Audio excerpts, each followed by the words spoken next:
교환해서 이제 다음에 제시해드리는 거 이제 폼 요소 관련된 이벤트인데요. 이 폼 관련된 것들은 그 인풋 태그나 뭐 그런 애들이요. 태그 자체를 제어하는 내용하고 좀 맞물리기 때문에 16단원에서 별도로 정리를 할 거고요. 16단원에서 별도로 정리를 할 거고, 브라우저 관련 이벤트가 이제 나머지 예제인데 여기서는 쓰는 것들이 좀 제한되어 있어요. 일반적인 케이스가 아니에요. 이미지를 읽다가 중단한 경우, 에러가 발생한 경우, 대상을 열었을 경우, 무브, 리사이즈, 언로드 뭐 이런 것들인데 얘네들은 좀 제한적으로 소개를 해드릴 거예요. 지금 여기 안 나와 있는데 스크롤 이벤트가 하나 더 있고요.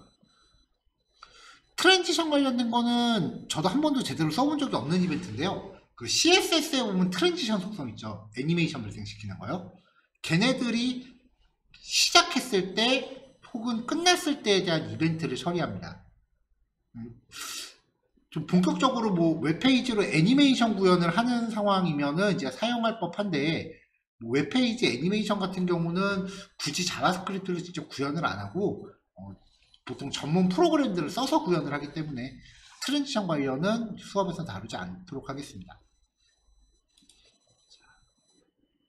자, 그럼 이제 나머지 이벤트 스크롤하고 리사이즈 두 개가 있는데요. 일단은 7번 예제 리사이즈를 좀 먼저 볼게요. 이게 좀 상대적으로 쉬워요.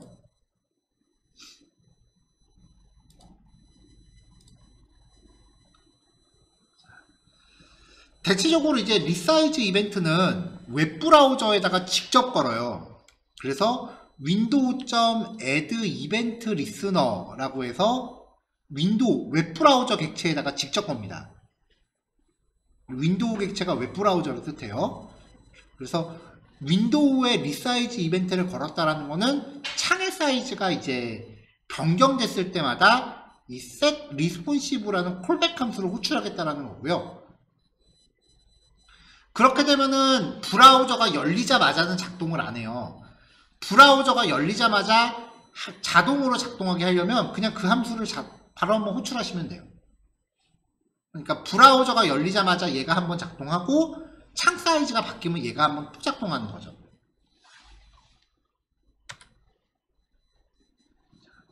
자, 이 안에서는 체크 리스폰시브라고 하는 함수를 호출해서 리턴 값을 받고 있는데요. 이 함수가 어떻게 되어 있는지 보면, 자, window.innerwidth라는 프로퍼티는 웹브라우저 자체의 넓이입니다. 우리가 CSS로 이제 미디어 쿼리를 작성했을 때 웹브라우저의 넓이를 이제 구간으로 잡아서 썼었거든요. 그거를 반영을 한 거예요. 자바스크립트로 웹브라우저의 넓이를 판단을 해서 1200 이상이면은 라지, 그거 말고 992 이상이면은 미디엄, 그거 말고 768 이상이면은 스몰, 그 밖에 나머지 케이스는 정의가 안 돼 있죠? 그럼 만약에 768보다 작다라고 하면은 요 if문에 하나도 안 걸리니까 엑스트라 스몰이라는 XS가 그대로 리턴이 될 겁니다. 이렇게 해서 브라우저 구간에 따라서 문자열을 정하게 만들었어요. 자, 그럼 이제 페이지가 열리자마자 얘가 작동하거나 아니면 창 크기가 바뀔 때 얘가 작동하면서 브라우저의 구간을 의미하는 문자열을 리턴 받겠죠. 이 문자열에 따라서 스위치문으로요 분기를 했습니다. 컨테이너라고 하는 녀석은 위에 있는 div 태그인데요. 여기에다가 브라우저의 넓이 구간에 따라서 각각 다른 클래스를 갖는 div 태그를 넣어준 거예요. 그러면 SM 같은 경우는 이 태그가 이 안에 들어가는 현상이 되겠죠? 자, 그럼 여기서는 클래스에 따라 클래스를 미리 정해놨어요. SM 같은 경우는 배경 색깔이 초록색이 되는 거죠. 이런 식으로 이제 브라우저 구간에 따라서 이 안에 들어가는 내용을 바꿔치기 할 수 있다는 겁니다. 자, 실행해서 결과 보면은 일단은 브라우저가 열리자마자 한번 창 크기를 판단하니까 현재 사이즈에 따라서 초록색 SM 사이즈에 맞는 게 이제 할당이 된 거고요. 이제 창 크기를 바꾸면은 안에 있는 태그가 바뀌어요. 이렇게요. 구간에 따라서 다른 작동을 할 수 있게 하는 거죠. 그러니까 반응형 앱을 구현할 때 반드시 CSS만으로 다 할 필요는 없다라는 거예요. 이렇게 자바스크립트의 도움을 받아서 구현할 수도 있는데, 그래도 가급적이면은 반응형 앱은 CSS만으로 구현하시는 게 자바스크립트랑 이제 코드가 중복되지 않게 하는 방법 중에 하나입니다. 자, 리사이즈 이벤트였고요. 스크롤 이벤트입니다. 이건 좀 어려워요.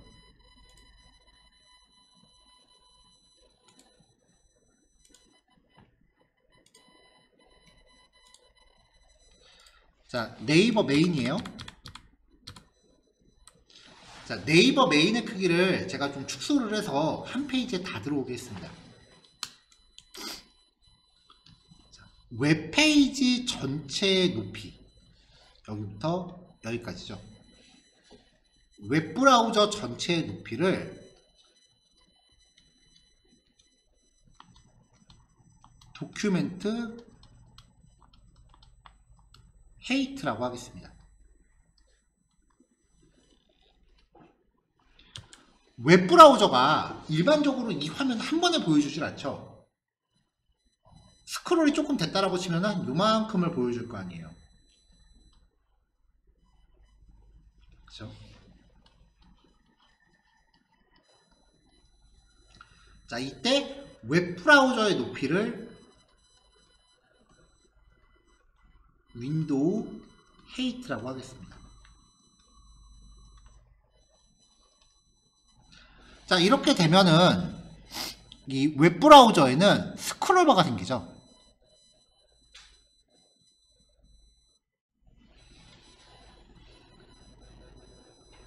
그리고 스크롤바 트랙이 여기 위에부터 아래까지 있는 거죠.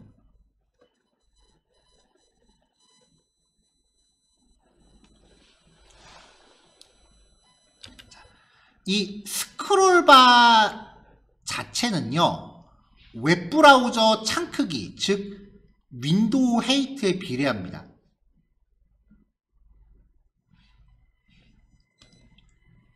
그리고 스크롤바의 전체 트랙은요, 도큐멘트 헤이트에 비례합니다.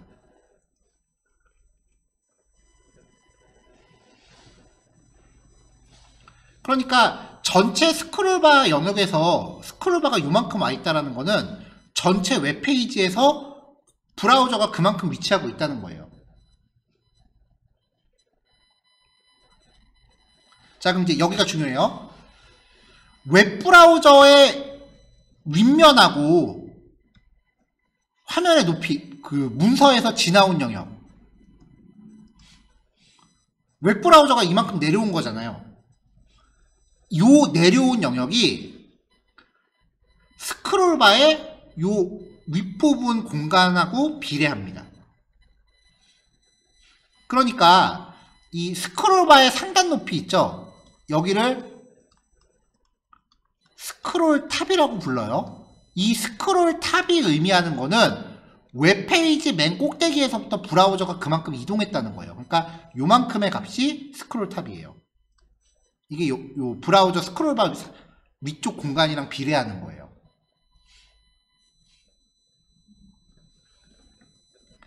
자, 그럼 현재 스크롤 탑에 윈도우 헤이트를 더하면은 도큐멘트 헤이트보다 작죠. 자, 이제 마지막이에요. 웹브라우저가 화면 맨 끝에 도착했다고 칠게요. 그럼 스크롤바도 맨 밑에 도착하겠죠?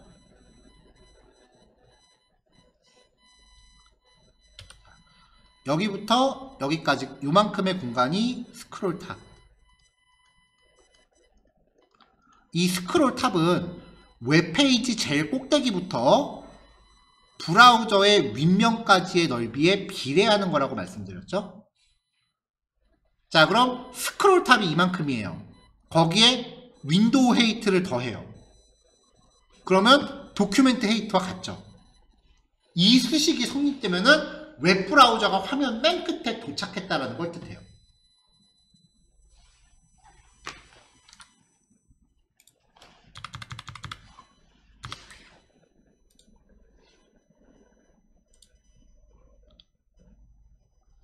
컨테이너 안에요. 박스1이라는 클래스를 갖는 div 태그 하나를 넣어놨습니다.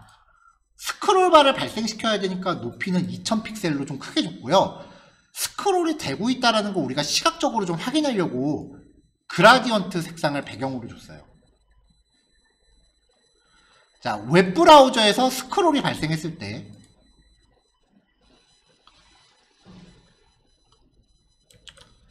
자, window.scrollY가 아까 말씀드린 스크롤 탑 값이고요.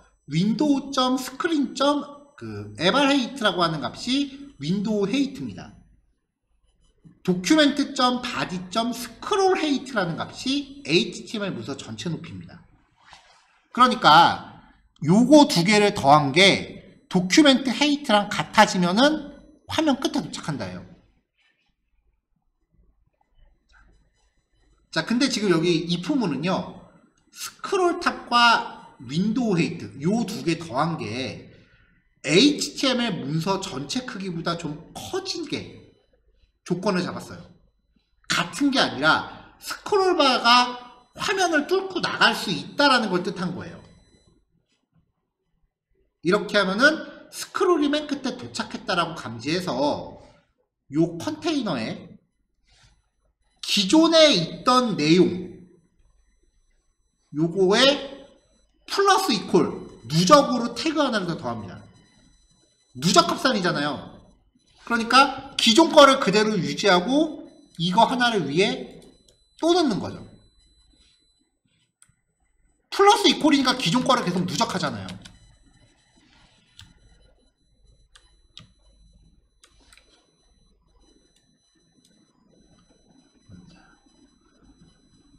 스크롤 이벤트는 스크롤이 발생하는 동안 계속 발생을 해요. 그러니까 이 콘솔은 계속 지킬 거예요.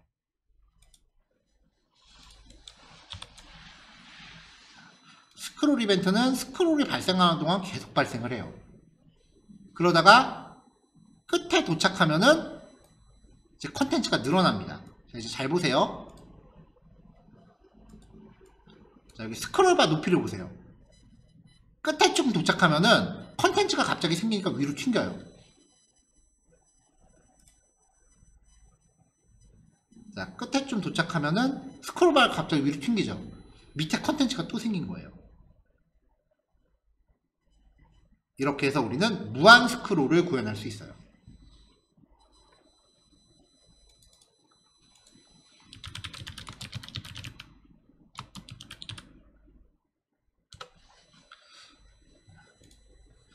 자, 근데 이제 이 부분에서 요 합계가 문서 높이보다 커질 수 있다라는 거는 아이폰이나 맥북 때문에 그런 거예요.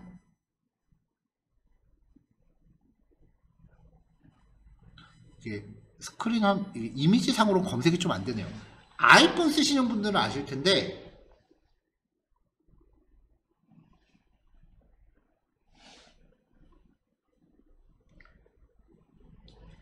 제가 그냥 웹브라우저를 하나 띄워서 보여드릴게요. 아이폰 같은 경우는 스크롤바가 이렇게 이 페이지는 안 되겠네. 어디를 할까요?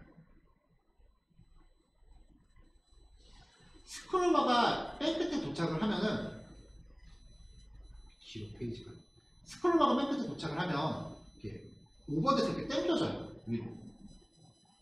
이렇게 되면은 웹브라우저 도큐멘트 높이를 일시적으로 초과하게 돼요. 이게 아이폰에서는 세로 고침을 이런 식으로 구현을 하거든요. 그래서 그걸 감안해서 이렇게 한 거예요. 초과될 수 있게. 왜냐면은 그냥 스크롤을 정신없이 밑으로 확 내리면은 어느 순간 튕겨서 휙 올라가거든요. 이게 아이폰하고 맥에서는 이렇게 작동을 하는데 안드로이드랑 윈도우에서는 초과될 일이 없어요. 왜냐면 스크롤을 이렇게 튕기는 게 애플이 특허를 갖고 있는 거라서 안드로이드 폰은 스크롤이 끝에 도착하면은 약간 물결 같은 애니메이션이 잠깐 나갔다고 했었죠. 안드로이드랑 윈도우는 이 콜 두 개로 해도 충분하지만 애플 제품까지 고려하면은 약간 초과되는 상황을 고려해야 됩니다.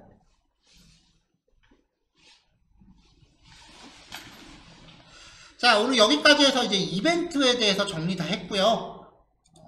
오늘 아까 말씀드린 것처럼 무엇을 언제 여기에 대해서 얘기한 겁니다. 가장 일반적인 클릭 이벤트를 보면은 얘가 누가 후 이벤트가 when이에요. 그 다음에 이게 무엇을 여기가 어떻게 해당하는 겁니다. 오늘은 이제 요 이벤트 안에 들어가는 코드를 극단적으로 이제 간단한 내용으로만 했는데 이제 내일 요 안에서 어떤 내용들이 서술되는지를 볼 거예요. 이제 내일부터는 이제 우리 예제가 이런 식으로 이제 이미지를 바꾼다거나 이제 뭐 이런 식으로 이제 본격적으로 이제 뭔가 구현하기 시작을 하는 거죠. 자, 오늘 여기까지 하겠습니다. 실수 문제 정리하시고요. 정리 다 마무리 되시면은 40분 이후에 자리 정리하시면 돼요. 네, 여기까지 할게요.